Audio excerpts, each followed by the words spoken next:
Gold, trusted gold buyers. మీరు తాకట్టు పెట్టిన బంగారాన్ని విడిపించి ఈ రోజు ఉన్న మార్కెట్ ధరకు కొనబడును.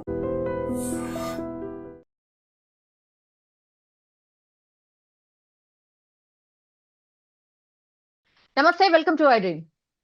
ఒక 2-3 రోజుల నుంచి అయితే వారం 10 రోజుల నుంచి యాక్చువల్లీ కవిత గారు ఏదో లేఖ రాసిరట అని లీకులు వచ్చినాయి. ఆ తర్వాత ఏకంగా లేఖనే బయటకు వచ్చింది. ఫస్ట్ ఒక మీడియా దాన్ని ప్రచారం చేసింది. ఆ తర్వాత మిగతా మీడియా వాళ్ళు కూడా వాటిని ప్రచారం చేసిండ్రు అనేది పెద్ద ఎత్తున చర్చ ఒకటి. కానీ ఇవన్నీ పక్కకు పోయి దాని మీద క్లారిటీ ఇచ్చేశారు కవిత గారు కొన్ని మాటలు మాట్లాడినరు. అంటే కోవట్లు, దయ్యాలు ఇట్లాంటివి కూడా మాట్లాడిన పరిస్థితి. సో వీటన్నిటి మీద మాట్లాడడం మనతో పాటు ఉన్నారు కాంగ్రెస్ పార్టీ ఎమ్మెల్సీ అద్దంకి దయాకర్ గారు. సార్ నమస్తే. నమస్తే. నమస్తే మా సార్, మొత్తం ఇక పాలిటిక్స్ అన్ని పక్కకు పోయినాయి, ఓన్లీ ఇదే చర్చ మొత్తం నడుస్తుంది సార్. మీరు చాలా డిబేట్స్ లో కూడా ఇదే మాట్లాడి ఉంటారు.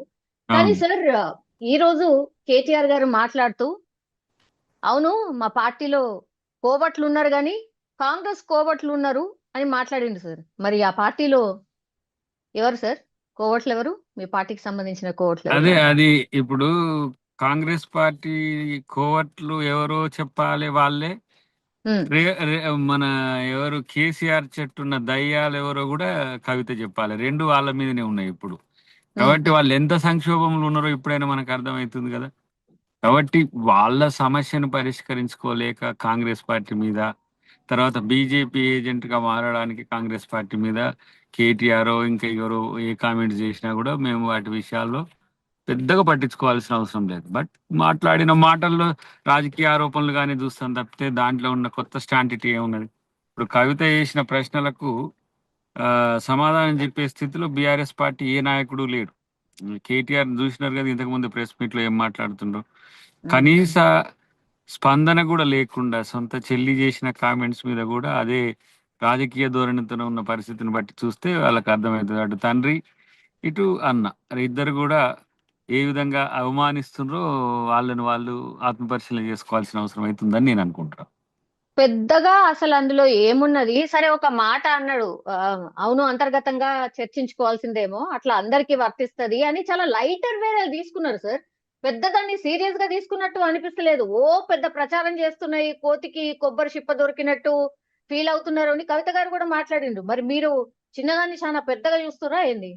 మరి దయ్యం అంటే చిన్నదని అంటే మరి నాకు తెలియదమ్మా. దానికైతే అందరం భయపడతాం. మరి దయ్యం అనే పదం కూడా చిన్న పదమే అనుకుంటే అది వాళ్ళ ఆత్మ పరిశీలన చేసుకోవాల్సిన పదం. మేమేం అనలేదే ఇప్పటి వరకు ఎవరిని. మేము టీఆర్ఎస్ వాళ్ళని దయ్యాలి ఇల్లు అని మేము అనలే.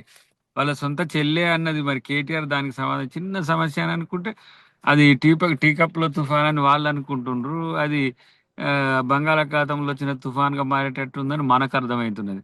కాబట్టి ఎవరైనా ఎప్పుడైనా టీఆర్ఎస్ పార్టీ 25 సంవత్సరాల అట్లా కేసీఆర్ ను కోట్ చేస్తూ చేసిన దాఖలాలు ఉన్నాయా?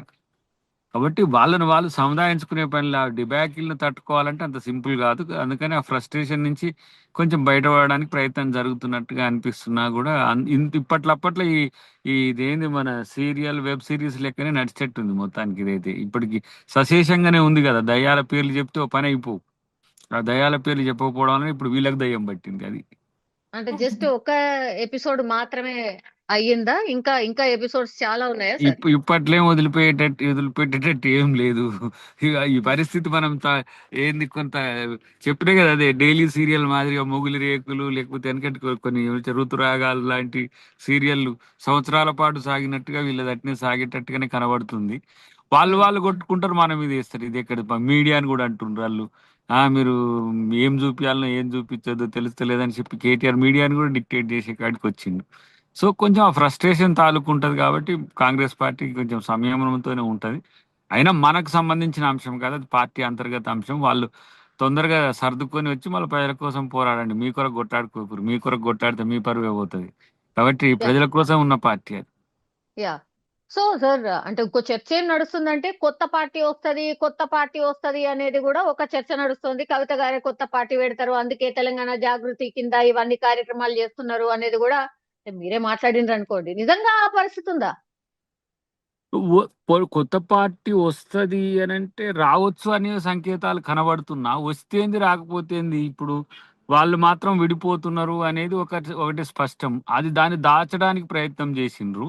ఎప్పుడు ఉమ్, కాంగ్రెస్ పార్టీల కొట్లాటలు ఉంటాయని చెప్పి ప్రయత్నం చేసిందంటే ఇప్పుడు వాళ్ళ కొట్లాటలకు ఏం సమాధానం చెప్పాలి? వాళ్ళప్పుడు మా మధ్యన ఏమైనా అవి ఇవి అంతరాలు ఉన్నా కొట్లాటలు ఉన్నా సంకలు గుద్దుకునేటోళ్ళు. మరి మీ దాంట్లో లేవా? పార్టీలు అన్నప్పుడు ఇవన్నీ ఉంటాయి. ఇంతకు ముందు అన్నట్టుగా కోవట్లు మరి మీరే గతంలో కోవర్ట్ ఆపరేషన్స్ చేసిండ్రనే వినికిడి ఉన్నది. ఇప్పుడు మీ దాంట్లో ఎవరు కోవర్ట్లు చేసిండ్రో వాళ్ళని కూడా చెప్తే మేము కూడా ఏమంటాం జాగ్రత్తగా ఉంటాం. అట్లా చేయకండి చెప్పని చెప్పి ఎవరైనా చెప్పడానికి అవకాశం ఉంటుంది. బట్ కోవర్ట్లతో ఎదిగిన పార్టీ కోవర్ట్ల గురించి మాట్లాడుతూ కోవర్టిజం చేసే వ్యక్తులే కోవర్ట్గా మారుతుంటే అంటే బీజేపీ కోవర్ట్గా మారిన కేటీఆర్ ఇట్లా మాట్లాడుతుంటే కొంచెం నవ్వు వస్తుంది అంతే. యా రెండు నేషనల్ పార్టీస్ ఇప్పుడు బీజేపీ గాని కాంగ్రెస్ గాని కానీ ఒక్కటే ఒక ప్రాంతీయ పార్టీ ఈడ ఉంది సార్. మీరు ఎన్నడన్నా ఎక్స్పెక్ట్ చేసిర్రా ఇట్లా జరగవచ్చు ఇట్లా కావచ్చు అని ఎప్పుడన్నా అనుకున్నారా? సరే అది కుటుంబ పార్టీ అని మీరు అందరినీ కలిపే ప్రయత్నం చేసిర్రు కానీ వాళ్ళేమో విడిపోయే ప్రయత్నం చేస్తున్నట్టు అనిపిస్తున్నది. అంటే మీరు అది అదే అంటున్నారు కదా. జాతీయ పార్టీగా రూపాంతరం చెందిన ప్రాంతీయ కుటుంబ పార్టీ అది. అంటే తెలంగాణ రాష్ట్ర సమితి నుంచి భారతీయ రాష్ట్ర సమితిగా మారింది. ఉమ్, మారి మళ్ళీ అది కూడా వచ్చి కుటుంబానికే పరిమితం అయింది. కుటుంబంలో ఉన్న వాళ్ళ మధ్యనే కొట్లాటలు వస్తున్నాయి ఇప్పుడు. ఉమ్, ఇప్పుడు పక్కన చూస్తే జగన్ గారిది వస్తున్నది. జగన్ షర్మిల గారిది ఇట్లా లేదు. వాళ్ళది ప్రాంతీయ పార్టీ ఆంధ్రప్రదేశ్కి పరిమితమైన పార్టీ.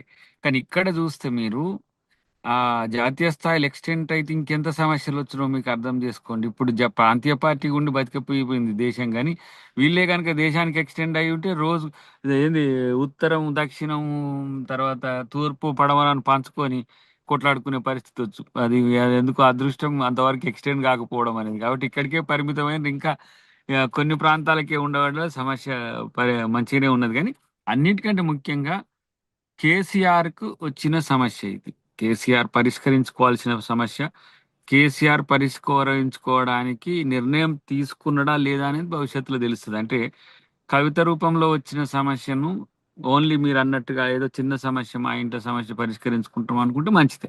కానీ ఆమె చేసిన కామెంట్స్ మాత్రం ప్రతిపక్షాలు ఏం మాట్లాడినరో ఆమె అదే మాట్లాడింది. అంటే వాళ్ళ డాడీ తప్పు చేస్తున్నట్టే వాళ్ళ పార్టీ తప్పు చేస్తున్నట్టే కనబడ్డది. సో వాళ్ళ దాంట్లో వాళ్ళ అంతర్గత కుమ్ములాట్లకు దయ్యాల మాదిరి కొంతమంది కేసీఆర్ చుట్టూ చేరిండటానికి వాళ్ళు సమాధానం చెప్పుకోవాల్సిన అవసరం ఉంది. కాబట్టి ఇలా కాంగ్రెస్ పార్టీ వాళ్ళ దాంట్లో సమస్య వచ్చిందని నేను సంతోషం ఏం పడతలే. వాళ్ళు సంక్షోభంలో పడాలని కూడా ఏం కోరుకోవట్లే. వాళ్ళు నిర్మాణాత్మక ప్రతిపక్షంగా ఉండకుండా ఇలాంటి ఫేక్ లీడర్లో లేకపోతే ఇప్పుడు కేటీఆర్ లాంటి అబద్ధాలకు ముచ్చట్లు చెప్పేటోళ్ళను ఎవరు సహిస్తారు చెప్పండి. ఇలా ఇంత పెద్ద సమస్య వాళ్ళ సంక్షోభం ఉంటే పక్కన వచ్చి ఆయన నేషనల్ అవార్డు గురించి మాట్లాడుతుండు బీజేపీ వాళ్ళ కంటే ముందే. సో అసలు ఇంతలా నిజంగా అంటే బానిసత్వం. ఎవరు ఎక్స్పెక్ట్ చేయలేదు సార్ ఇవాళ ప్రెస్ మీట్. యాక్చువల్లీ దీని గురించి మాట్లాడతారేమో ఓ రకరకాల ఊహాగానాలు వచ్చినాయి. క్రమశిక్ష చర్యలు ఉంటాయి, అవి ఉంటాయి, ఇవి ఉంటాయి అని. అది మొత్తం పక్కకు పోయి మీ గురించి మాట్లాడి ఆ తర్వాత ఏదో ప్రశ్నలు అడిగినప్పుడు ఏదో ఇట్లా చెప్పి వెళ్ళిపోయిండ్రు. బీఆర్ఎస్ లో ఆడబిడ్డలకు ఎప్పుడు అవమానమే. గతంలో కూడా వాళ్ళు మంత్రులు ఇవ్వలేదని ఒక ఒక టెన్యూర్ అయిపోయినాక తీసుకొచ్చి ఇచ్చిండ్రు. వాళ్ళంటే బయట వేరే కుటుంబాల్లో పుట్టిన ఆడబిడ్డలు వాళ్ళ ఆడబిడ్డలకు కూడా వాళ్ళకి ఇదే గౌరవం ఇస్తారని అర్థమైంది. కనీసం అడ్రస్ చేసేటోళ్ళు కూడా లేరు.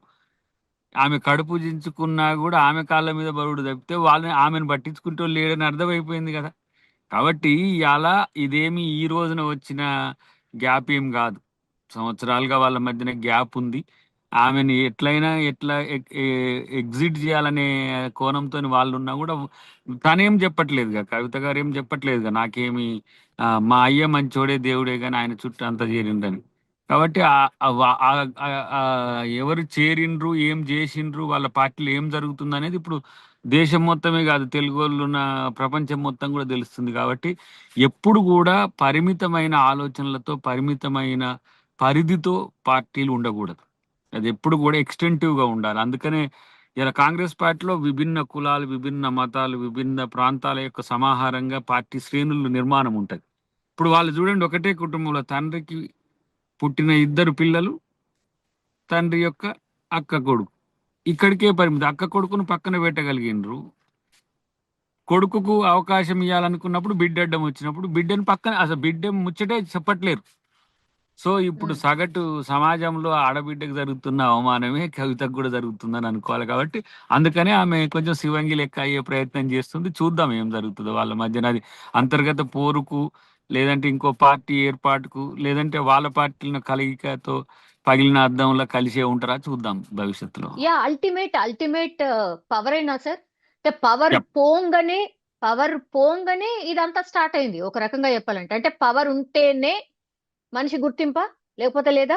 ఇప్పుడు రాజకీయము, అధికారం, రాజకీయం అధికారం కోసమే అన్నట్టుగా కొన్ని పార్టీలు పనిచేస్తున్నాయి.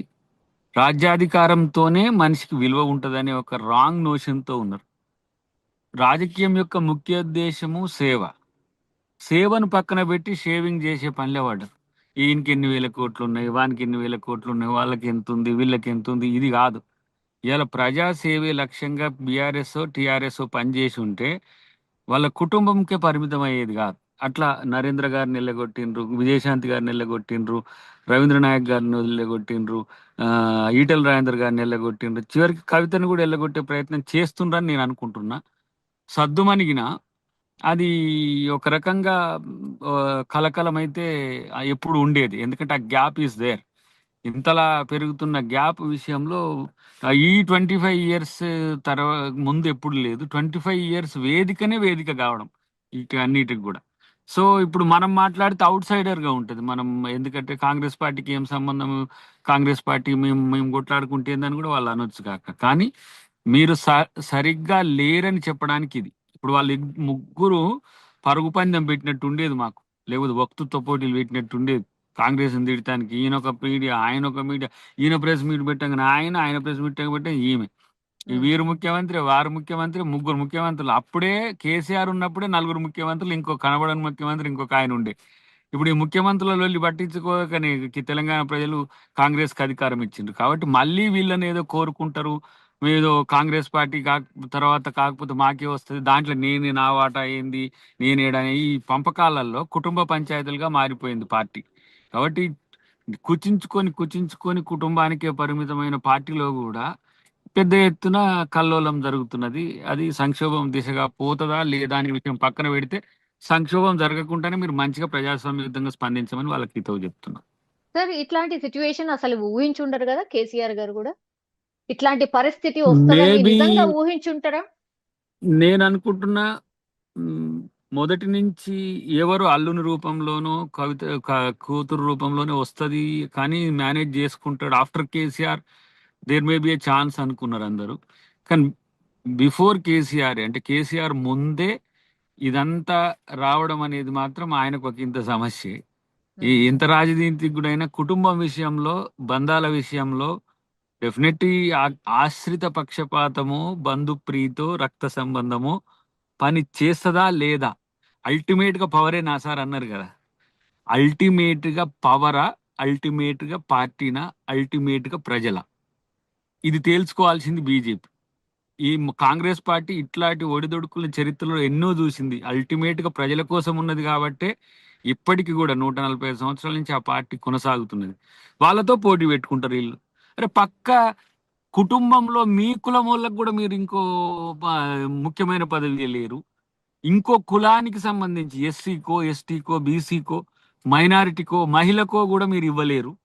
ఇంకా మీ పార్టీ ఎవరి కోసం, ఎందుకోసం అని మీరు ఒకసారి క్వశ్చన్ మార్క్ వేసుకోండి. ఈ పార్టీలో, ఇట్లాంటి పార్టీల వల్ల అదేంటి రాష్ట్రానికో, ప్రాంతానికో, దేశానికో ఏముంటది. కాబట్టి ఇలాంటి పార్టీల యొక్క మనుగడ చాలా పరిమితంగా ఉంటది. చాలా కాలం బిజు పట్నాయక్ గారి యొక్క సంతానం ఇప్పుడు నవీన్ పట్నాయక్ గారితో ఇప్పుడు అంటే కొలాప్స్ ఏం కాలే, అధికారం పోయింది. అది ఇప్పుడు శిబు సోరెన్ కొడుకు హేమంత్ సోరెన్ డెమోక్రటిక్ గా నడుపుకోగలుగుతున్నాడు. ఇక్కడ శరద్ పవార్ వల్ల వాళ్ళ కుటుంబాల్లో ఇదే పంచాయతీ వచ్చింది. అటు అక్కడ కూడా ఏది ఆంధ్రప్రదేశ్ లో కూడా వచ్చింది. కాబట్టి కుటుంబాలకు పరిమితం కాకుండా ఉండాలంటే, దాన్ని ఎక్స్టెండ్ చేయాలంటే కాంగ్రెస్ మోడల్ మీరు చూడండి. ఇలా దళితులను ఒక మేము ఏఐసిసి ప్రెసిడెంట్ గా చేసుకోగలిగినాం. వివిధ ప్రాంతాల్లో బీసీలను, ఎస్సీలను, ఎస్టీలను వాళ్ళని పిసిసి ప్రెసిడెంట్లుగా వేసుకున్నాం. ఇప్పుడు మనకాడ మహేష్ కుమార్ గౌడ్ గారిని వేసుకున్నట్టుగా. అధికారం వచ్చినప్పుడు పంచాలి. కానీ వాళ్ళు తెలంగాణను కొంతమంది దొంగల గడిగా మార్చే ప్రయత్నం చేసిండ్రు. వాళ్ళతో కలిసి తెలంగాణను దోచుకోబట్టి ఇలా ప్రజలు వాళ్ళు నోడగొట్టిండ్రు. ఓడగొట్టిన వాళ్ళు మళ్ళీ ఇంకో రూపంలో వస్తామని చెప్పి ఏం ముచ్చట్లు చెప్పినాక కాంగ్రెస్ అవినీతి గురించి మాట్లాడినా, రేవంత్ రెడ్డి గారి అవినీతి గురించి మాట్లాడినా ఎవరు పట్టించుకోరు వాళ్ళని. ఎందుకంటే వాళ్ళే లక్షల కోట్లు దోచి తెలంగాణని ఈ పరిస్థితికి తెచ్చి 7 లక్షల కోట్లు అప్పు చేసి ఏం చేసిన 1,40,000 కోట్లు అంటున్నారు. 42,000 కోట్ల రూపాయలు నీ వడ్డీకే సరిపోయినాయి. ఇలా అది కూడా తెలియని అజ్ఞానపూరితంగా మనోడు కేటీఆర్ మాట్లాడుతున్నాడు. మేము చేసిన విధ్వంసానికి కాంగ్రెస్ ఇంకెట్లా పరిపాలిస్తుంది అని చెప్పి ఆశ్చర్యపోయేది పోయి. ఎందుకంటే ప్రతి రోజు కూడా దినదిన గండంగా ఇలా ప్రభుత్వాన్ని నడపాల్సిన పరిస్థితికి తెచ్చింది మీరు కాదా? కాబట్టి ఇలా ఇలా బీజేపీతో మేము అంటగాగినట్టుంటే మాకు అరెస్టులు ఉండవు, మమ్మల్ని కాపాడుతుంది బీజేపీ అనే ఉద్దేశంతో బీజేపీ పాట కేటీఆర్ ఎత్తుకున్నాడు. ఎత్తుకో, ఎంతవరకు బీజేపీ కాపాడుతుందో. ఏం చేస్తుంది బీజేపీ? విషకవిలు పోతే మీరు అకాలీల నుంచి చూసుకుంటారా అండి, ఇక్కడ ఉన్న శివసేన నుంచి చూసుకురండి, బీఎస్పీని చూసుకురండి. ఏ ఏ రాష్ట్రంలో వాళ్ళు విషకవిల్లో వాళ్ళను ఒత్తి చంపేసిండ్రో మీరు కూడా రేపు బీజేపీ విషకవిలికి పోయి వాళ్ళని సమర్థించండి. ఇప్పుడు మీ సిస్టర్ని లిక్కర్ కేసులో అరెస్ట్ చేసిండ్రు, రేపు మీ మీ మీ దాకా ఎందుకు రాదని అనుకుంటున్నారు? ఇలా రేవంత్ రెడ్డి గారిది ఏదో దాంట్లో పేరు ప్రస్తావన వచ్చిందని చెప్పి ఆయన పెద్ద బ్రహ్మాండం చేసి దానికి ఫ్రంట్ పేజీల న్యూస్ కొరకు ఆరాట పడుతున్నాడు కేటీఆర్. ఫస్ట్ నీ ఇంటి న్యూస్ ని చూసుకోండి, ఫస్ట్ ఇంట్లో ఏం జరుగుతుంది అనేది చూసుకుంటే మంచిదని మిత్రునికి హితవు. యా, ఏంటంటే సార్ ఇప్పుడు ఒక చర్చ, ఇంకో చర్చ ఏం నడుస్తుందంటే అన్ని పార్టీలు గంతే ఉన్నాయి, ప్రజలు ఇంకో ఆల్టర్నేట్ కోసం చూస్తున్నారు కాబట్టి ఆల్టర్నేట్ వస్తే తప్పేంది, కవిత గారి రూపంలో వస్తే తప్పేంది అనేది కూడా ఒక చర్చ సార్. మేమేం వద్దనమ్మా, మాకేం ప్రాబ్లం లేదు, రమ్మనండి, ఎవరు వచ్చినా పెట్టుకోవచ్చు ప్రజాస్వామ్యంలో. అట్లా అనుకుంటే కాంగ్రెస్ పార్టీ ఇంకో పార్టీని బతకనిచ్చేదా? 55 సంవత్సరాలు మేము పుట్టినప్పుడు ఎవరు ఆనవాళ్ళు కూడా లేవు బీజేపీతో సాగితం. కానీ ప్రజాస్వామ్యంలో ప్రజల కోసం పార్టీలు రావడాన్ని ఆహ్వానిస్తాం. అవి ప్రజల కోసం పనిచేయాలి, వాళ్ళ కోసం పని చేసుకోవద్దు. కేసీఆర్ లాగా కేసీఆర్ కోసం, కేసీఆర్ కుటుంబం కోసమే ఉండకుండా ప్రజల కోసం ఉంటే మంచిదని మేము కోరుకుంటున్నాం. అంటే బీఎస్పీ నుంచి ఎట్లయితే ప్రవీణ్ గారు మధ్యలో వచ్చి కొన్ని ఓట్లను చీల్చిండ్రో, అంటే ఎక్స్పెక్ట్ చేసినంత చీల్చలేదు అనుకోండి, అట్లనే మళ్ళీ ఇంకో ప్రయత్నం జరుగుతుంది అనేది కూడా ఒక చర్చ. ఎవరైనా పార్టీల ప్రజలు ఎవరు మంచి చేస్తారనే కోణమే చూస్తారు. మంచి చెయ్యని పార్టీ ఉంటే ఒకసారికి మోసపోతారేమో ప్రజలు, కానీ ఇంకోసారి మోసపోరు. అదే జరిగింది కేసీఆర్ విషయంలో. ముందస్తుగా యాంటీ ఇన్కంబెన్సీ రాకముందే పార్టీని ఎన్నికలకు తీసుకుపోయిండు, మళ్ళీ గెలిచిండు, మళ్ళీ గెలుద్దాం అనుకున్నాడు. ఎన్ని వేల కోట్లు పెట్టినా, ఎంత మందిని మార్చినా, ఏం చేసినా జనం నమ్మరు. నువ్వు మంచి చేసి ఓడినా మళ్ళీ గెలిపిస్తారు, కానీ చెడు చేయడానికి మళ్ళీ వస్తా అంటే ప్రజలు రానియరు. ఇది ప్రజాస్వామ్యం. కాబట్టి ఆయన రాజరికాన్ని ప్రజాస్వామ్యంలో టెస్ట్ చేయబోయిండు. ప్రజలు చాలా ఎప్పుడు స్టాండర్డ్గానే ఉంటారు. ఎవరైనా సరే కండిషన్స్ అప్లై. ఎవరికైనా ప్రజల కోసం పనిచేసినోడి నాయకుడు తప్పితే ప్రజల ధనం దుర్వినియోగం చేసడం, ప్రజలను ధనం దోచుకోవడం, ప్రజల కోసం కాకుండా వాళ్ళ కోసం పనిచేసే చరిత్రలో ఎవరు కూడా చరిత్రహీనులుగా ఉంటారు తప్పితే చరిత్ర నిర్మాతలు కాలేరు. Yeah, lost my question sir, ఇంత జరుగుతోంది కదా, ఒకవేళ నిజంగానే కవిత గారి మీద క్రమశిక్షణ చర్యలు ఉండే ఛాన్సెస్ ఎంతవరకు ఉన్నాయి సార్? నిజంగా ఆ స్టెప్ పోతుందా? ఉండొచ్చు, ఆప్షన్ ఉండకపోవచ్చు. ఉన్నా వాళ్ళకి జరిగే లాభం లేదు, చర్యలు లేకున్నా వాళ్ళకి జరిగే లాభం లేదు. అంటే విన్ విన్ సిచ్యువేషన్ అంటాం కదా, డిఫీట్ సిచ్యువేషన్ బీఆర్ఎస్కి వచ్చింది. ఇప్పుడు ఒకవేళ కవితకు వస్తే విన్ విన్ సిచ్యువేషన్ ఉంటుందేమో. ఎల్లగొట్టినా హీరోయిన్ అవుతుంది, ఆడ ఉన్నా కూడా అయ్యని ప్రశ్నించి వీళ్ళ అన్నను క్వశ్చన్ చేసి నిలబడ్డది పోనీరా ఆడబిడ్డ అని చెప్పి అట్లా కూడా ఉంటుంది. కానీ టిఆర్ఎస్ కు బీఆర్ఎస్ కు మాత్రం డిఫీట్ సిచ్యువేషన్ కొత్తగా వచ్చింది. ఇది చరిత్రలో వాళ్ళకు ఎప్పుడు వస్తుందని వాళ్ళు అనుకోని పరిస్థితి వచ్చింది. దానికి కారణం ఏంటంటే స్వార్థమే. స్వార్థం ఎప్పుడు కూడా మంచి చేయదు. స్వార్థం ఎప్పుడు కూడా ప్రజలకు మంచి చేయలే, వాళ్ళకు మంచి చేయలే, ఎవరికి మంచి చేయదు. అది ఇంకా వాళ్ళకి ఇవన్నీ థీసిస్లు, ఫిలాసఫీలు ఇలా వచ్చేవి కాదు. ఒకటి అధికారం, 2 డబ్బు. అందుకే పరిమితమైన చాలా మంది వాళ్ళ నుంచి విడిపోయింది కూడా అందుకే. ఇప్పుడు రెండో నాయకుడిని ఎంచుకునే దగ్గర, అంటే ఆఫ్టర్ కేసీఆర్ ఎవరైనా ఎంచుకునే దగ్గర ఇంత పెద్దగా మేము అధికారంలో ఉన్నామన్న పార్టీ తడబడడం అనేది మాత్రం అది కాలం నిర్ణయించిన పరిస్థితి అని మాత్రం చెప్పగలం. Yes sir, thank you sir, thank you so much. Thank you.